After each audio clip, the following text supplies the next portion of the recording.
Hello everyone, welcome back to my channel. Today's video is a little bit different. Today we are going to see what you can do with your OCs. Now I've been planning this video for many months and I finally came around to recording stuff for it and also editing the video. So yeah, I hope you all enjoy and let's get into the first thing. First thing is that you should do, obviously, make lore for your OCs. A lot of people keep their OCs mainly because of their lore. Now I've made videos in the past explaining my OCs lores, but what I suggest for you to do, and it's also to keep yourself busy, is to make a Google Docs, Microsoft Word, whatever you use, and to type a story about them. On screen I'm going to put in a summary picture of my OC lore that I am writing right now. This is about Zach, if you couldn't tell. I do have more, but I'm not going to take a screenshot of that because I wanted to be surprised and I haven't worked on it in a while. But yeah, this is something that's really good to, get your creative juices flowing. Also, it's just a nice time saver to do. And I know some people really like to write.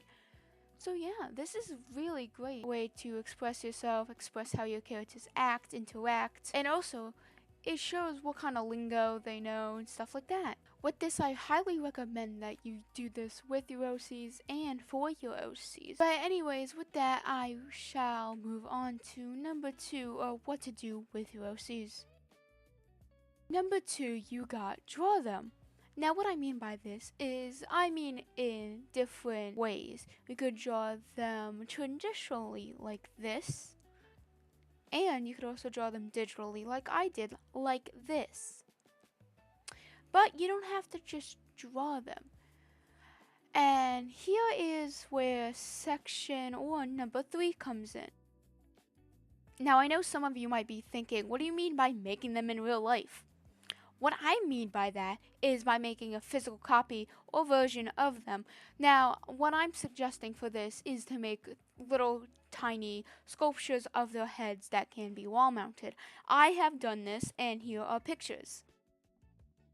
This was really fun. It was a multiple day process because you had to wait for it to dry since I used air dry clay, and it was fun to paint them. I just finished them legit yesterday. So this is very easy to do and I recommend it. And yeah, that's what I really do recommend. Anyways, let's move on to number 4. What I mean by making boards is I do mean Pinterest boards. Now, I don't personally do this because I don't want it messing up my recommendations for my Pinterest. But I've seen a lot of other people do this, and I really think it's something to, help you brainstorm ideas for your OCs and how to keep them at least a little bit longer. Now, the time lapse that I'm showing in the background is also another example of that you don't just need to draw your OCs on paper. I forgot to put this in the first part, so I'm putting this at the end of the video, mostly so I can also make the video longer. But yeah, I am making my OC Jason. And if you can't tell, he's going to be made on a piece of wood using acrylic markers. Now I'm using my RTX markers, and only my RTX markers. I am using a little Poscas here and there, but it's mostly RTX. Now, where did I get this wood, you might be thinking? This wood, surprisingly enough, is from Dollar Tree. They sell it in their crafts section. Now, I would show video footage of me buying this and stuff, but honestly, I've had this piece of wood for like a year or 2, maybe like a year and a half, because that's how long I've been planning this video. I legit have been planning this video since the first ever video on this channel. But yeah, I know you guys probably want me to shut up, so I will shut up and let you watch the rest of the time lapse. Just an FYI that this time lapse will be completely muted except for the background music, and it won't be sped up. So I hope you enjoy that, and yeah, bye bye.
I hope you all enjoyed the time lapse and also my recommendations of what to do with your OCs. But anyways, I would like to call this video here, so goodbye.